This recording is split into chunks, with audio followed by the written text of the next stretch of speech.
So I'm Lori Martell, and I'm the Chief Product Officer with InvestorFlow, a growth scale startup in the private equity space. Fantastic. And what are you most looking forward to today here at the event? I'm really looking forward to just all the new people that we can meet, right? And just hearing about what they're challenged with in AI today. Yes. Now, when we talk about challenges with AI, you've probably got one that's higher than most because you work in private equity, and within that, it's very tightly regulated, and you need to be on top of that. How do we combat that when we're trying to scale the idea of AI within that particular industry? Right. I think one of the things that we're really looking to do is just to go faster towards specific outcomes, right? Like, so right now we're helping to raise capital for both private wealth management as well as institutional investing, right? Like, how can we do that leaner, faster, meaner, and actually just create more opportunity for everybody? And then on the deployment side, how do we deploy in the right places, right? There's a whole lot of capital swimming into our territories now, and so how do we get it to the right people at the right time and make the best risk-based decisions? And what was it from you and within your job role that kind of went, right, now's the right time with AI, this is it for us? When did that happen for you?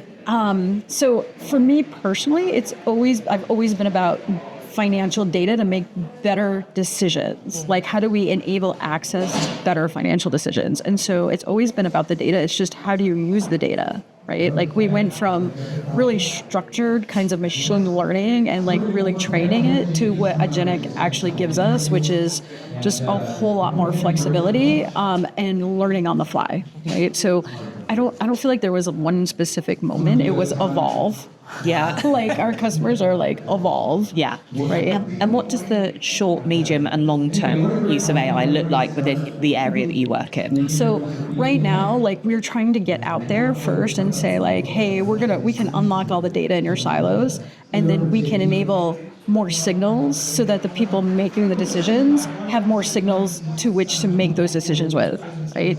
Where we're going to go over time is how do we build in more memory, more context, and more skills so that we can get to agentic, right? Like, agentic is like having a completely automated workforce, but if you don't have the right skills based on the right data and the right signals, it all falls apart, right? Like, that's why you don't get to the ROI right now. And so how do we get all the way to that and build it on a trust network that's secure? Yeah. Right? So it's a lot of moving parts and just a continued evolution of focusing on what's important and then broadening the use cases, broadening how it's used and what can be done with it. Absolutely. And just in terms of today, what are you most looking forward to today? Meeting people? Who are you looking forward to speaking or hearing talk today? So I was just looking forward to meeting people. Like, I'm from San Francisco, so I'm like, okay, let's be in London and see what's going on here in the financial sector across capital markets, private markets, and then just everybody in general being in one place across industries.